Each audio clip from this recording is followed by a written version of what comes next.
센터에서 오는 고객분들 중에 좀 이렇게 얼굴이 많이 부었어요? 아니면 다리가 좀 무거워요? 이렇게 이야기하시는 분들이 좀 있을까요? 그런 특히 다리가 좀 하지순환이 안 되신다는 분들이 아무래도 조금 많죠. 알겠습니다. 오늘 제가 이제 다리나 얼굴이 이렇게 부은 거에 대해서 조금 이제 의학적으로 좀 딱딱하긴 하지만 이거 한번 준비해봤으니까 같이 한번 이야기해보면 좋을 것 같아요.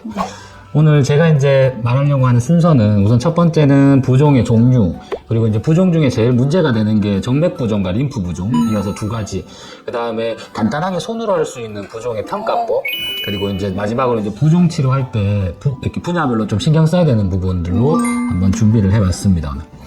우리가 사람들 이렇게 만나보면 뭐 운동하다가 발목을 삐었더니 발이 부었다 뭐 이런 사람들도 있을 거고, 네. 그 다음에 오래 서서 일을 하면 다리가 잘 붓는다 이런 분도 있기도 하고, 그리고 뭐 라면 먹고 일어났더니 얼굴이 부었어요 라고 하는데 사실 이 세 가지가 다 다른 부종이거든요. 근데 우리는 이제 하나라고 생각하는 경우가 되게 많은 것 같아요. 예를 들어서 발목이 삔 것 같은 경우에는 손상으로 인해서 염증 때문에 붓는 거고, 그 다음에 이제 오래 서서 일한 것 같은 경우에는 활동이 떨어져서 요게 보면 정맥 부종인 경우이고, 그리고 라면 먹고 얼굴 부은 거는 사실은 부종이 아닙니다. 그럼 어떤 걸까요? 우리가 보통 이제 라면 먹고 부었다라고 하는 거는 좀 어렵게 말하면 수분 저류 현상이라고 이야기합니다. 왜 굳이 라면이냐 하면 라면에 보면 나트륨 함량, 소금이 되게 많거든요. 그래서 우리 몸에는 소금 농도가 정상보다 높게 되면 굉장히 큰 문제가 생기다 보니까 소변 배출을 안 시키는 겁니다. 그러니까 이제 물이 많으니까 이게 자꾸 붓는 거고, 그리고 팁으로 이렇게 라면 부은 사람들 같은 경우에는 우리 올리기라고 해서 심장보다 그 부위를 높인다거나 아니면 림프 마사지 그리고 스트레칭 이런 거 해주면은 부종이 빨리 줄기도 합니다. 이제 올리기 같은 경우에도 실제로 효과가 되게 좋은 게 우리가 낮에 라면 먹는다고는 얼굴 안 붓거든요. 근데 네. 밤에 먹고 나면 붓는 게 그쵸. 밤에 이제 누워 자니까 심장보다 높이가 같아져서 붓는 거거든요. 그러니까 올리기도 굉장히 중요한 치료법이다라고 생각해 볼 수 있을 것 같아요. 그 다음에 이제 부종이라고 하면 영어로는 스웰링이라고 표현하는 거고, 이게 보면은 부종 중에 제일 큰 범주에 해당이 되고요. 그 다음에 이제 우리가 아까 전에 발목 삔 것처럼 손상 때문에 관절이 붓는 경우에는 이거를 삼출되었다라고 하고 영어로는 이피전이라고 이야기합니다. 지금 여기 사진 보이는 것처럼 이렇게 관절 안에가 이렇게 붓는 거 같은 경우에가 삼출되었다. 이런 분들이 뭐 무릎 퇴행성 관절염 환자들, 그 다음에 류마티스성 관절염 환자들도 보면 마디가 굉장히 굵어지잖아요. 네. 보면. 그럴 때 보면 이렇게 삼출된 다음에 점점 뼈가 자라나는 그런 형태로 바뀌게 됩니다. 그리고 오늘 중요하게 제일 많이 이야기할 거는 우리가 부종 중에 에데마라고 하는 부종일 것 같아요. 그러니까 관절 밖에 부은 거는 전부 다 영어로는 에데마, 한글로는 이름이 똑같습니다. 스웰링이랑 에데마가 둘 다 부종이거든요, 보면.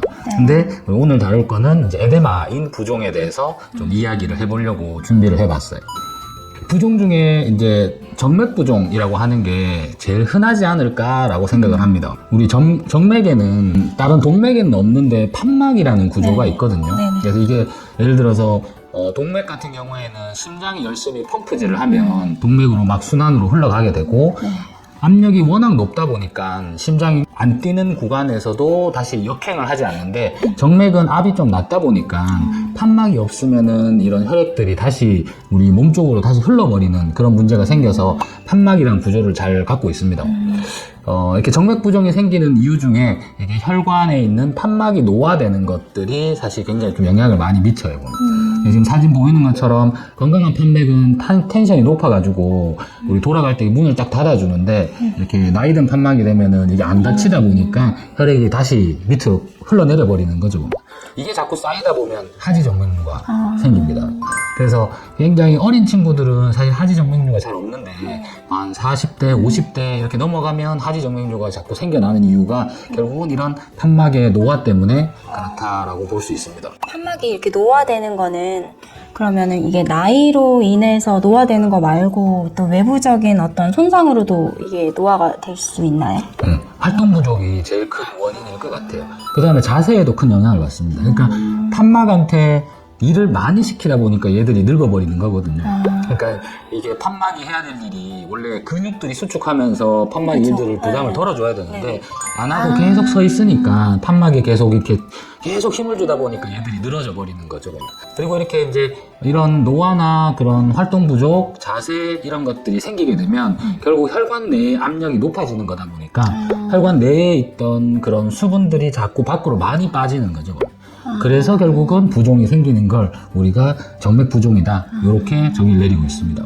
제가 궁금한 거는 이제 보통 뭐 림프 부종이나 이렇게 부종이 있을 때는 이게 그 근육을 계속 수축 이완해서 이제 펌프 작용을 해서 흐름을 만들어줘야 이게 부종이 완화가 되는 걸로 알고 있는데 네. 근데 이제 스트레칭도 도움이 되잖아요. 근데 스트레칭은 사실 저희가 이제 정적 스트레칭이라고 한다면 사실 그거는 어떻게 보면은 그냥 근육을 신장된 상태로 계속 유지하는 건데 네. 근육의 수축 이완이 아니고 근데 그게 왜 도움이 되는지 그 부분이 조금 궁금했어요. 이게 엄밀히 따지자면 스트레칭보다는 오히려 근력 강화하는 운동들이 더 도움이 많이 되거든요. 이게 왜냐면은 근육의 긴장도가 높아지게 되면 결국은 혈관을 압박하기 때문에 이게 혈액이 다시 우리 몸으로 돌아갈 수 있는 힘이 발생됩니다. 그래서 근력 강화뿐만 아니라 이렇게 스트레칭을 적용할 때도 그 끝범위에서 꼭 나는 지금 혈관을 짠다라고 생각해서 유지하는 시간을 꼭 같이 가져가야지만 이렇게 부종에는 도움이 되는 스트레칭이 될 것 같아요. 그 다음에 우리 이제 두 번째 테마로 이제 림프 부종이거든요. 림프 부종 같은 경우에는 이렇게 유방암 림프절 절제술이라고 해서 이제 암을 절개하다 보면은 림프절 자체도 끊어지다 보니까 이게 순환이 안 돼서 이렇게 팔이 붓는 경우가 제일 흔한 것 같고요. 그 다음에 이제 외상이나 그리고 압박 이런 문제도 있는데 사실은 이 안에 림프계의 문제 때문에 고장나는 경우들도 종종 보곤 합니다.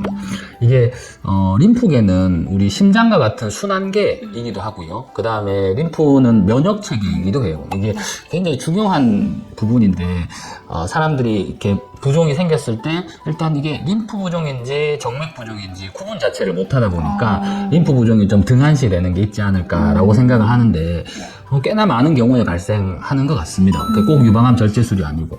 그리고 또 여자라면 한 번쯤은 림프 순환의 무서움을 느껴볼 수 있는 게 왜 아기들 모유 수유할 때 가슴이 이렇게 전몸살 나잖아요. 보면 그 전몸살이나 아니면 모유를 만들어내는 근원이 림프 액들이거든요. 요즘에 보게 되면은 그 뭐 단유 마사지를 하기도 하고 그 다음에 모유가 잘 안 나오면은 오히려 이렇게 마사지를 하기도 하는데 그때 하는 마사지법들이 림프 마사지에 준해서 꼭 받아 시행을 해줘야 되는데 이게 림프 마사지에 기초가 없는 분들 같은 경우에 오히려 가슴만 너무 강하게 마사지를 해서 푼다라고만 생각하면 이게 림프액이 채여 있는 게 빠지지를 않아요.